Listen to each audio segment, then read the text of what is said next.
takut ni beza takut manusia, takut kepada Allah Ta'ala. Takut kepada Allah bermakna kita takut, bila kita takut, kita makin dekat dengan Allah Ta'ala. Takut kepada Allah, makin lama kita makin dekat dengan Allah.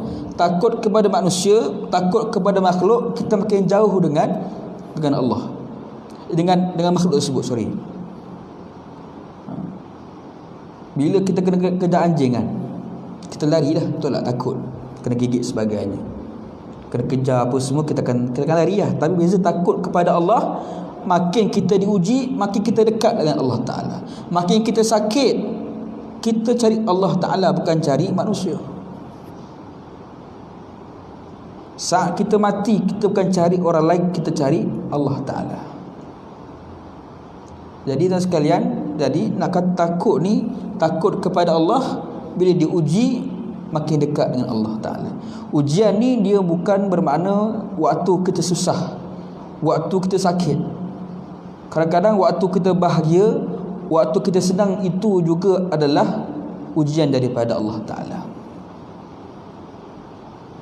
Jadi ujian kita hari ni ialah, dulunya seorang miskin, bila seorang miskin dulunya dia miskin, dia boleh sabar, dia boleh tahan ujian dan sebagainya.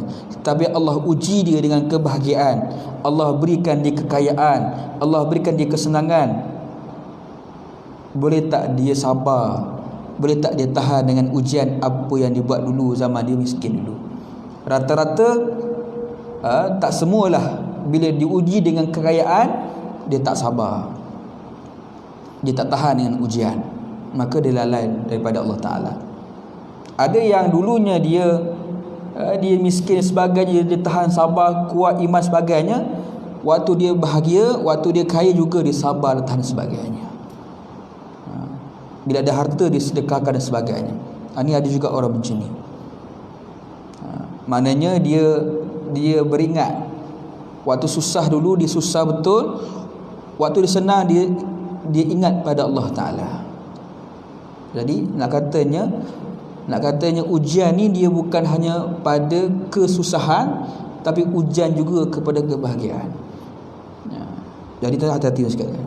Jadi wahai orang beriman, nak tak aku tunjukkan satu perniagaan yang mana membolehkan kamu tidak terkenanya api neraka. Cuma nakkan projek besar ni, projek mega ni, dia bukan mudah-mudah dengan mulut sebut. Tapi nak dapatkan projek besar ni, dia perlukan pengorbanan kita, perlukan perjuangan kita. Nakkan syurga, dia bukan mudah-mudah dengan mulut je. Nakkan syurga, sanggup korbankan jiwa raga kita kepada Allah Ta'ala. Dan kita mengimpikan syurga. Tidak cukup hanya kita nak syurga, hanya semata-mata kita solat sahaja, sedangkan kita tak jaga masyarakat, tak jaga hubungan kita dengan sahabat-sahabat kita, tak jaga hubungan dengan ahli keluarga kita. Jadi hablum minallah dan hablum minan nas dan hablum minal alam. Jadi semua ni berkait rapat untuk kita dapatkan syurga Allah Ta'ala. Jadi nakkan kita jauh tak terkenanya api neraka, Allah Ta'ala minta untuk kita beriman kepada Allah Ta'ala. Beriman bukan hanya mulut, beriman kepada Allah. Boleh kot, insyaAllah boleh, tak salah. Nak kata beriman kepada Allah Ta'ala ni bukan hanya cakap biasa, cakap kosong. Solat 5 waktu tak tinggal, itu boleh lah. Apa lagi berkaitan tentang beriman kepada Allah Ta'ala? Jangan mensyirikkan Allah Ta'ala, jaga iman kita. Kita belajar bab iman kan, beriman kepada Allah, beriman kepada para malaikat dan sebagainya, beriman kepada kitab-kitabnya. Kita belajar 6 ni rukun iman ni.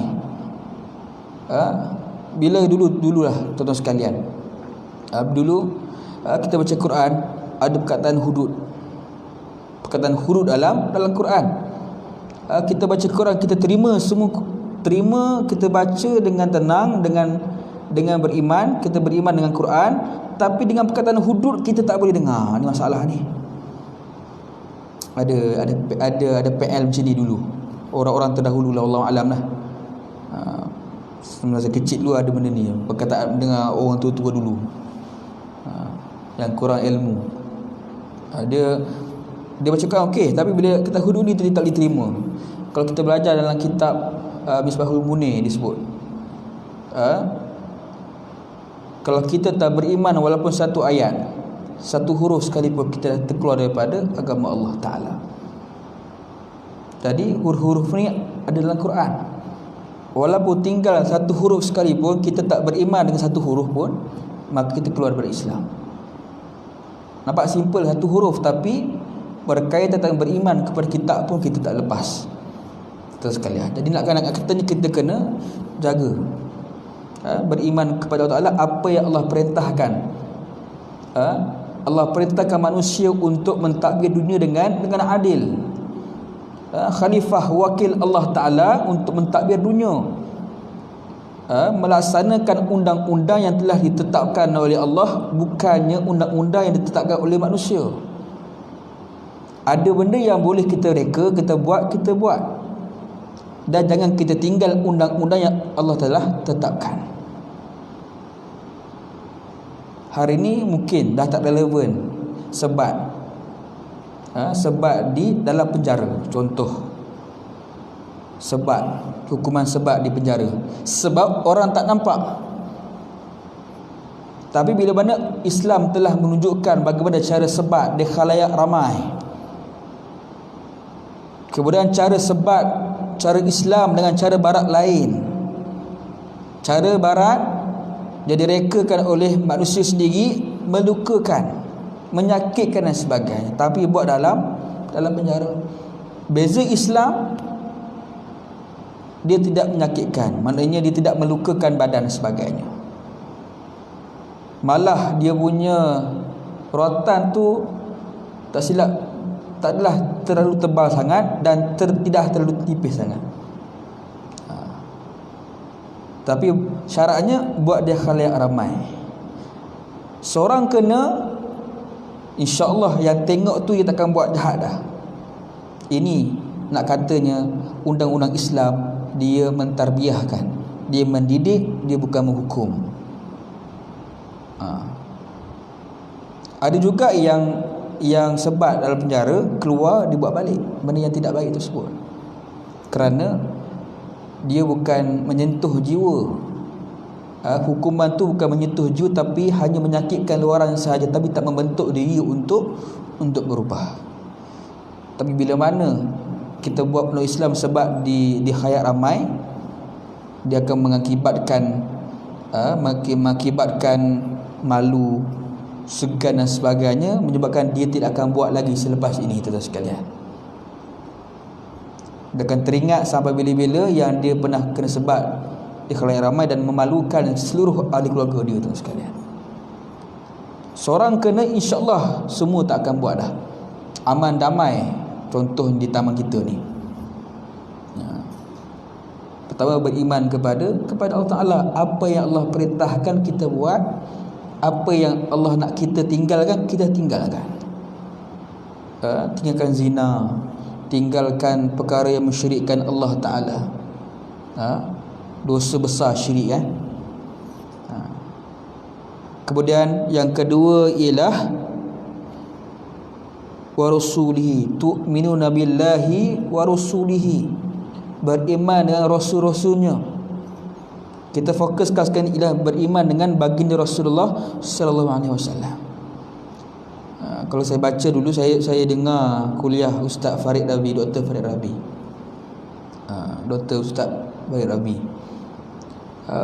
Kita orang Malaysia ni, orang Islam sekarang ni, banyaknya yang menyebut aku cinta Rasulullah, aku cinta Rasulullah. Tapi yang keduanya, berapa ramai yang nak ikut apa yang Nabi buat. Apa yang Nabi buat. Sebut memang pandai, tapi bila nak ikut apa yang Nabi buat, tak nak ikut.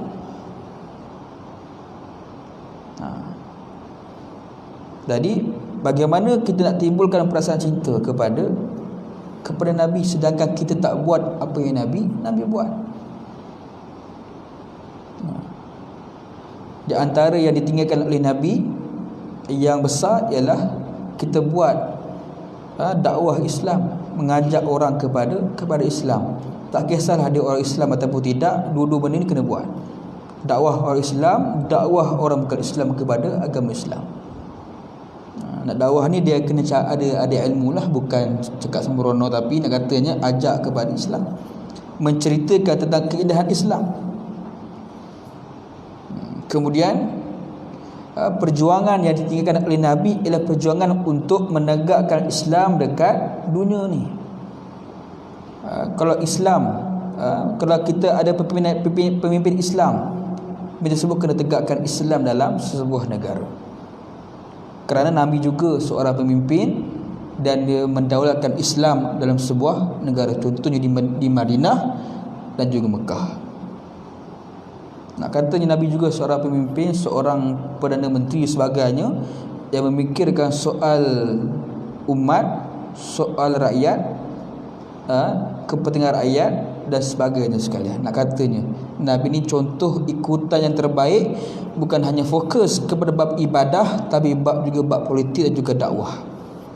Ni contoh seorang Nabi yang perlu kita ikut, wajib kita ikut sebagai contoh kita dan sekalian. Banyak dah kita bab ibadah kita insya-Allah. Jadi bab khalifah ni kita kena ikut, kena buat. Seorang ayah, seorang suami, dia ada sifat pemimpin kepada ahli keluarganya. Khalifah. Caranya bagaimana? Belajar. Bila belajar kena praktikkan. Soal ibadah tu alhamdulillah. Soal kita khalifah, kita keluarga ni bagaimana? Kemudian sebagai seorang pendakwah, seorang ayah dia ada sifat pendakwah untuk dakwah anak-anak dan isteri supaya dekat kepada agama Islam, supaya menutup aurat, mengajak anak-anak dan isteri tentang Islam. Ini kewajipan terhadap kita semua seorang lelaki. Sama juga seorang pemimpin, soal tentang berkaitan tentang ibadat dia kena buat, jaga hubungan dengan Allah Ta'ala. Seorang pemimpin dia ada sifat politiknya, seorang yang ada strategi. Politik ni bukan parti, tapi nak kata politik ni ada strategi. Seorang pemimpin ada strategi dia. Dan seorang pemimpin juga adalah seorang pendakwah. Bila dia kuasa, kena pastikan Islam tertegak dekat sesebuah negara tersebut. Bagaimana cara nak dakwah orang Islam, nak dakwah orang bukan Islam. Jadi berkait rapat kita semua ni. Kalau kita buat yang A, yang ibadah sahaja, kita tinggalkan tentang soal dakwah, soal siasat tinggalkan, hanya fokus ibadat saja pun tak boleh. Nak tinggalkan yang ibadat, nak tinggal dakwah, nak fokus politik pun tak boleh. Kalau kita ikut politik saja, kita akan buat sesuatu perkara itu tanpa ada pahala juga dosa sekalian. Kalau buat saja dakwah, tinggalkan ibadat, tinggalkan siasah pun tak boleh. Kalau bab cakap memang pandai lah, tapi soal nak pegang hati itu Allah saja yang boleh pegang, tuan sekalian. Itu yang kedua. Yang ketiga ialah wa tujahiduna fi sabilillahi bi amwalikum wa anfusikum. Yang ketiga ialah manusia ini berjihad menegakkan agama Allah dengan harta benda. Allah Ta'ala minta yang ketiga ini ialah menginfakkan, berjihad. Berjihad ni dia bukan hanya fokus kepada jihad perang, tidak. Tapi jihad ini ialah bermakna, maklumnya ialah berkaitan tentang bersungguh-sungguh untuk melaksanakan perintah Allah dengan cara mengorbankan atau memberikan harta kepada Islam. Di antara ikon-ikon yang boleh kita sebut baginda Rasul sendiri, seorang Nabi yang suka menginfak, suka bersedekah. Yang kedua siapa? isteri baginda Rasulullah Sayyidatina Khadijah yang menginfakkan seluruh hartanya untuk agama. Yang kita kenal bahawa isteri Nabi ini seorang hartawan yang sangat kaya dan sanggup korbankan, sanggup menginfakkan hartanya untuk agama Allah Ta'ala. Yang ketiga siapa? Sayyidina Abu Bakar menginfakkan seluruh hartanya kepada Islam. Ikon-ikon ataupun nak kata ikutan yang terbaik, dermawan-dermawan yang baik, yang boleh menginfakkan harta semuanya kepada Allah Ta'ala, kepada Islam. Yang seterusnya Sayyidina Umar Al-Khattab menginfakkan separuh hartanya kepada Islam. Jadi tuan sekalian, bila sedekah infak ni dia bab saham kita di akhirat. Biasa saham di dunia ada turun naik, ada untung dan juga rugi. Tapi beza main saham di akhirat, dia tidak ada turun, tidak ada rugi, tapi malah dia akan sentiasa meningkat, insya-Allah. Kita bersedekah, kita infak kerana Allah Ta'ala untuk membangunkan Islam. Kita infakkan harta kita, duit kita untuk pembangunan masjid kita. Setiap kali orang menggunakan apa yang kita infakkan, pahala kita akan berterusan dan sekalian. Walaupun kerusi sahaja tapi digunakan untuk beribadat kepada Allah, menjadi sebab untuk pahala kita bertambah dan sebagainya sekalian. Nak katanya saham akhirat, pahala akan sentiasa bertambah bila mana kita buat kerja, bila kita buat amalan dan sekalian. Itu yang pertama. Jadi jangan kita rasa susah bila kita nak bersedekah ni. Sedekah ni dia tidak akan mengurangkan harta kita. Sama juga zakat tidak mengurangkan harta kita, malah membersihkan hati kita, membersihkan harta kita.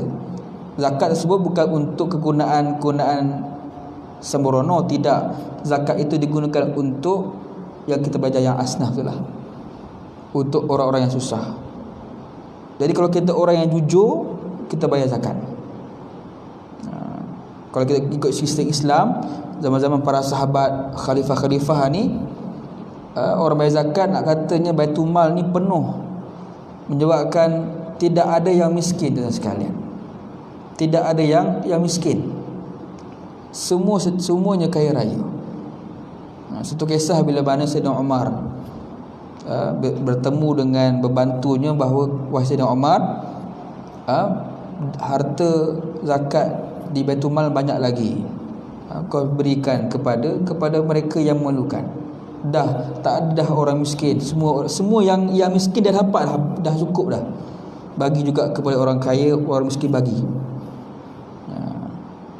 Nak kata sekalian, orang yang jujur ni dia memastikan Islam sentiasa dipandang hebat oleh seluruh dunia dan sekalian ketika itu. Nak kata ibrah kat sini, bila mana kita jujur, kita nak bantu Islam, sampai orang Islam sendiri tak ada yang miskin, malah kaya raya semuanya. Kemudian yang keempat ialah wa tujahiduna fi sabilillah bi amwalikum wa anfusikum. Allah letakkan dulu amwalikum, harta benda. Sebabnya ialah manusia ni disanggup bermati-matian kerana harta. Takut nak bagi wang ringgit kepada orang lain. Cintakan duit lebih daripada dirinya sendiri. Cintakan harta benda lebih daripada keluarga sendiri. Kadang-kadang ada setengah orang yang bergaduh berkaitan tentang pusaka, bergaduh tentang wang ringgit di antara adik-beradik sebagainya kerana duit, kerana harta benda dan sekalian. Ni nak katanya Allah Ta'ala sangat memahami kita. Nak katanya manusia ni sanggup menggadaikan nyawanya demi harta tersebut. Jadi sekali ada duit, kita infakkan. Dan yang terakhir, yang keempat ini, Allah minta untuk mengorbankan, berjihad dengan nyawa kamu, menginfakkan diri kita untuk Islam. Ada yang setengah guru-guru kita, setengah pejuang-pejuang kita yang menginfakkan dirinya untuk Islam, mengajar sini sana sini sebagainya untuk umat, berdakwah sana sini untuk umat, memakai Islam untuk umat dan sekalian. Kalau kita boleh menginfakkan diri kita untuk agama Allah Ta'ala, sanggup mati kerana Allah Ta'ala, seperti mana para sahabat soal infak, soal sedekah memang memang dan mungkin kita juga boleh infak ni lah insyaAllah. Tapi para sahabat dia bukan infak ni sahaja, tapi juga soal memperjuangkan, menginfakkan dirinya kepada Allah Ta'ala, batang tubuh ni untuk Allah Ta'ala, untuk Islam. Bila disuruh untuk berjihad, dia orang pertama yang akan berjihad kerana yakin dengan janji Allah Ta'ala, yakin dengan apa yang Allah janjikan kepada mereka. Orang yang berjihad, mereka akan dijanjikan syurga oleh Allah Ta'ala. Kalau kita boleh buat, boleh infakkan nyawa kita untuk Islam, boleh jadi kita akan yakin dengan janji Tuhan, kita juga boleh masuk syurga dengan mudah. Cuma beza kita sekarang ni dengan zaman para sahabat, beza. Sekarang ni kita seorang cikgu kan, cikgu yang sedang berjihad, mengajar ilmu, memberikan ilmu kepada anak-anak murid, itu juga jihad. Dalam mengajar tersebut ada menceritakan tentang Islam. Seorang doktor sanggup menggadaikan nyawanya untuk membantu Islam. Lepas itu dia tanya, kalau doktor ni kalau nak bedah, sebelum bedah ada baca bismillah tak? Doktor yang faham, dia sebelum dia nak buat, so dia solat hajat dulu ke solat sunat 2 rakaat sebelum ke bilik bedah. Nak bedah dulu, sebelum bedah tu dia baca bismillah dulu. Ni nak katanya tu sekalian, seorang engineer yang hebat, dia tidak akan membelangkangkan Islam. Seorang arkitek ini dia faham Islam, dia berjihad mengikut cara Islam bagaimana. Nak buat masjid surau bagaimana, nak bagi walaupun nampak kecil tapi boleh ramai duduk macam mana. Kemudian ada juga yang segelintir bila nampak duit ni, dia jelah contoh harga rumah ni, dia boleh buat rumah ni sebenarnya harga 60,000, tapi dia markup tinggi 100,000. Ni kita nak cari arkitek, kontraktor yang beriman kepada Allah Ta'ala ni, yang tidak makan atas angin contohnya. Itu sekalian. Jadi nak katanya setiap yang zaman sekarang, azan dulu.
La ilaha illallah. Allahumma rabbana.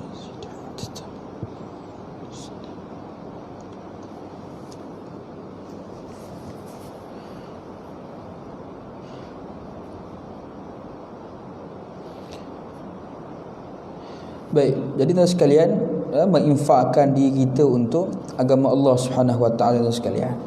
Dengan pekerjaan kita.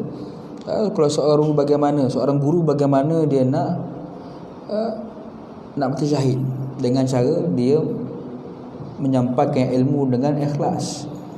Seorang doktor bagaimana dia nak syahid, dia nak syurga Allah Taala, dia buat apa yang terbaik, dia buat apa yang kerana Allah Ta'ala sekalian. Jadi kalau berkaitan tentang menginfakkan dirinya itu, boleh jadi bila dia berjuang niat kerana Allah Ta'ala, dia mengimpikan mati syahid, maka dapat syahid insya-Allah. Jadi seorang guru yang ikhlas menyampaikan ilmu untuk memastikan Islam, yang dapat seorang murid itu faham tentang Islam, dia meninggal pula dalam keadaan dia nak menyampaikan ilmu, insya-Allah mati syahid. Jadi sekalian, kita buat apa yang kita kerjakan ni kerana Allah Ta'ala, niat supaya dapat mati syahid dan sebagainya. Kena sentiasa niat, sebab mati syahid ini dia bukan mudah.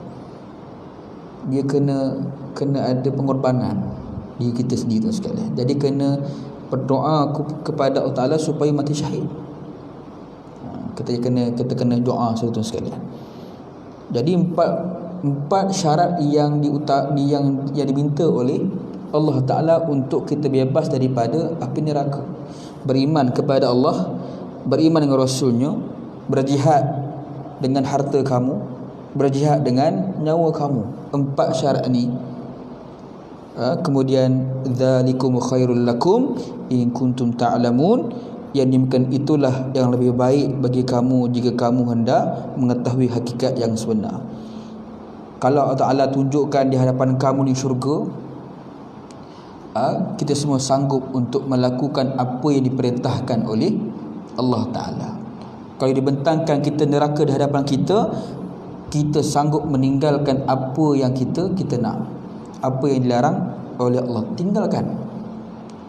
Tapi sekalian, Allah tak tunjukkan gambar tersebut. Allah nak tengok, nak uji keimanan kita kepada Allah Ta'ala. Sebab itulah Quran ni menjadi panduan kepada kita untuk terus hidup. Bila diuji kita baca Quran, bila diuji kita baca sirah-sirah Nabi dan sebagainya, untuk meningkatkan keyakinan kita kepada Allah Ta'ala. Kemudian ayat yang ke-12, yaghfir lakum dzunubakum, dengan itulah Allah Ta'ala mengampunkan dosa-dosa kamu. Bila kita berjaya buat, bukan hanya tinggal kita bebas daripada neraka, tapi Allah Ta'ala akan hapuskan semua dosa-dosa kita. Yang kedua, tadi pertama Allah ampunkan dosa kita. Yang paling utama tadi bebas daripada neraka. Nak kata sampingan lagi, Allah ampunkan dosa-dosa kita. Yang kedua, wa yudhilkum jannatin tajri min tahtihal anhar, Allah Ta'ala akan masukkan kamu ke dalam taman-taman yang mengalir di bawah hanya beberapa sungai, yang mana di tempat kamu di tempat-tempat yang tinggal yang terbaik, yakni di syurga Adnin. Allah khaskan untuk kita semua di syurga Adnin. Jadi sekalian, ini janji Allah Ta'ala. Kemudian zalikal fawzul azim, itulah kemenangan yang besar bagi kita semua. Jadi kemenangan yang besar bagi kita adalah kita dapat masuk ke dalam syurga Allah Ta'ala. Malah Allah khususkan bila mana kita buat apa yang disyaratkan oleh Allah, Allah tetapkan kita di syurga Adnin. Dan sekalian, ini di antara janji Allah Ta'ala. Sama ada kita nak beriman, sama ada kita yakin dengan janji Allah Ta'ala, jadi kita kena buat dan sekalian. Jadi dari tuan sekalian, kita kena fokus apa yang kita buat sekarang ni. Kita hari ini diuji dengan pelbagai ujian, hari ini Islam diherdik dan sebagainya. Jadi kita gunakan sebaik mungkin. Kita ada kudrat yang sihat lagi ni, tak kisahlah dia ustaz ataupun tidak ustaz, kena pastikan Islam ni sentiasa indah dan cantik. Kembangkan Islam, fahamkan Islam. Bila ada ilmu, tuan-tuan yang sentiasa dengan kuliah dengan atau belajar di mana-mana sahaja, ada ilmu sampaikan dengan hikmah. Hikmah ni bukan lemah lembut, hikmah ni dengan bijaksana. Nak dakwah dengan anak muda bagaimana? Dengan bijaksana, dengan cara yang betul. Nak dakwah dengan mak rempit bagaimana? Nak dakwah dengan orang yang tua daripada kita bagaimana? Ada cara dia. Kalau nak terlebih gurau pun tak boleh, nak terlebih kasar pun tak boleh. Ni kena ada metod dia, ada cara nak dakwah dengan orang sebegini tu sekalian. Jadi insya-Allah, sebab apa kita kena tunjukkan akhlak yang baik? Sebab apa orang akan tengok diri kita bagaimana. Orang tertarik dengan baginda bukan kerana sekadar batang tubuh Nabi, tidak, tapi orang dapat melihat akhlak Nabi. Bila akhlak ditujukan oleh Nabi, maka apa yang disebut oleh Nabi pun orang akan suka. Orang buat baik, tunjuk akhlak yang baik, apa yang dicakap insya-Allah akan dipercayai. Ini menyebabkan orang-orang kafir musyrikin Mekah dahulunya yang benci dengan Nabi, bila melihat akhlak Nabi yang baik, bila Nabi sebut berkata-kata, mereka percaya dan mereka buat apa yang mereka nampak dan sekalian. Walaupun baru-baru masuk Islam, tapi keyakinan para sahabat terhadap Islam, janji Allah Ta'ala ni sangat hebat. Keimanan yang sangat tinggi, baru masuk Islam. Dan kita boleh, sebenarnya kita ada panduan dah. Kita dah ada kisah-kisah, sepatutnya kita lebih beriman daripada sahabat-sahabat yang dulu. Kerana apa? Kerana mereka baru kenal Islam, baru dapat Quran dan sebagainya. Kita ni dah lengkap, Quran dah lengkap, dah ada kisah-kisah sirah Nabi, para Nabi, dah ada sirah para sahabat sebagainya. Sepatutnya kalau ikut logik akal kita lebih banyak beribadat, kita lebih banyak menunjukkan akhlak yang baik, lebih baik daripada para sahabat dan sebagainya. Tapi Nabi kata apa? Di antara umat yang terbaik adalah umat yang terawal, ini para sahabat dan sekalian. Jadi kita jangan tinggalkan Quran. Quran ini di antara penyelamat kita dunia dan akhirat. Quran ini di antara tempat kita meluahkan kepada Allah Ta'ala. Jangan kita tinggalkan doa. Kata Sayyidina Umar, aku tidak bimbangkan kepada orang yang menangis, tapi aku bimbangkan mereka yang tidak mahu untuk berdoa kepada Allah Ta'ala. Jadi berdoa ni bukan hanya memang afdalnya waktu lepas solat, tapi nak kata doa ni bila-bila masa. Bukan hanya fokus saja waktu kita susah kita berdoa, waktu senang juga kita kena berdoa kepada Allah Ta'ala, supaya kita tidak lalai dengan kebahagiaan dan juga kesenangan. Jadi wallahu alam, minta maaf saya silap sebagainya. InsyaAllah terus istiqamah kita mendengar kuliah dan juga majlis ilmu. Jadi wallahu alam, kita tanggung kifarah nasratul as. Subhanakallahumma wa bihamdika astaghfiruka wa atubu ilaik.